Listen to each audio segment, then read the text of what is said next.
I'm Valentina Wilson in your community. An art walk, a parade, and a fireworks show. Just some of the events Juneteenth of New Bern will host throughout the month of June. Talina Massey is here today. She's the treasurer for Juneteenth of New Bern, along with Jesse Mars, who's the president. Thanks for coming in, guys. No, thanks for having us. First question, for those who might not know, Juneteenth, of course, is a celebration of freedom. What are we celebrating?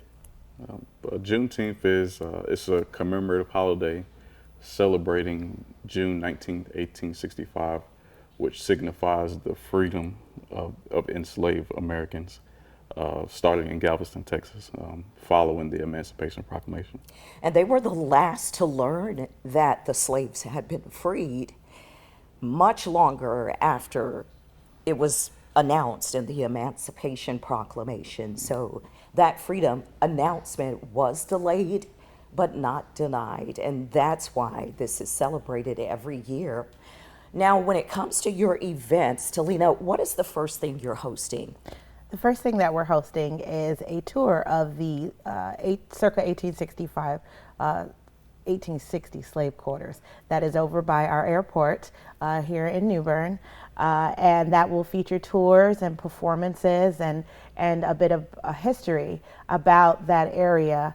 And then we will move from just what people may think that they know about enslaved Americans to on a journey of education and family-friendly events, one of which is immensely celebrated, our fireworks display, which everyone loves, and everyone comes out to Henderson Park after we've sweat all day at the festival. But that is in the middle of our celebration, and we have a lot to offer this year. I love it. One of the things you're doing is also incorporating other cultures. You have people coming all the way from the Bahamas to New Bern. What's going to happen there? So we will have a workshop where our community members can come to the Craven Terrace Administrative Building. They can build our craft these amazing costumes that we see in our festival flyer, the outfits of the John Canoe Commandos that they wear. They will teach our community how to make those colorful costumes so that they can celebrate whenever they would like to as well, but especially during the parade at 11 a.m. before the festival at 12 on Saturday.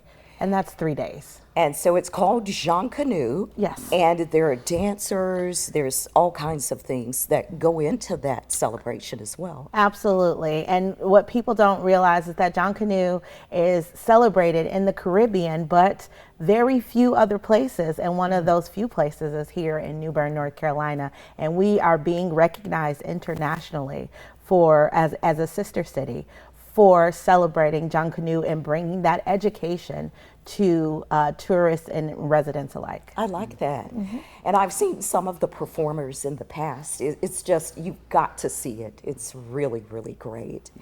Jesse, when we talk about the parade, we can't forget about that. Of course, there will be cars and lots of people, but also a festive atmosphere. Yes, ma'am.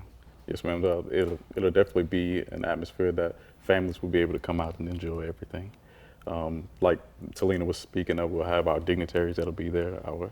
Our John Canoe people will be there, and hopefully our whole community will be there. Yeah. Mm-hmm. And you usually see some dancers maybe thrown into the mix, and also the king and queen. Mm-hmm. Yes, we will have our royal court. We will have our king and queen, our prince and our princess. We will also have several other royalty members from other organizations there as well riding with us. We will have our U.S. colored troops, who a lot of people don't know about connecting the dots when it comes to who enforced the Emancipation Proclamation during those times. So our U.S. colored troops were very pivotal and in this history and this education. So along with a few others, city officials and things of that nature. And of course, there's the art walk, there's the barbecue. Food is a big part of it too. Yes, ma'am. Communing and breaking bread has always been a way to bring people to the table together from all different backgrounds and just educate and celebrate each other's diversity and each other's respect, and the fact that we are all here together And we would like to, again, appreciate what everyone brings to the table and feed people. Feed them. That's it. And you're looking at the barbecue flyer right there. You know, Jesse, when we talk about the organization behind these wonderful events, Juneteenth of New Bern, people might not know, but it's a nonprofit. Yes, ma'am. Yes, ma'am. Over the course of the past 6 years, we've had some beautiful co-founders, Talina Massey, Jamisha Harris, myself, Miss Sharon Bryant, and one of our newest members, Dre Nix. So we put in a lot of hard work, a lot of countless hours of trying to put together this beautiful thing year in, year out. And we sure appreciate it. I've been in the parade. I've been there as a participant on the side of the streets and also riding in the parade. And I can tell you, it is just a wonderful atmosphere. You will see people of all races coming together for all of these festivities. And Talina, that's what it's all about, building those bridges. Building bridges, building community, connecting people to resources and things that they may not have been known that were in their area. We definitely wanted to bring in a sports aspect as well, because we know America's favorite pastime. Baseball. Absolutely. So our Southpaws have graciously become a part of Juneteenth. And I think that's the beauty and the magic of it all, is that the Juneteenth nonprofit does not dictate how we celebrate. We already pull all the wonderful things that are happening in our community together under one umbrella to show everyone the best of who we all are. And how can people access the rundown that's over my shoulder? If people want more information, they want to save these dates, where can they go?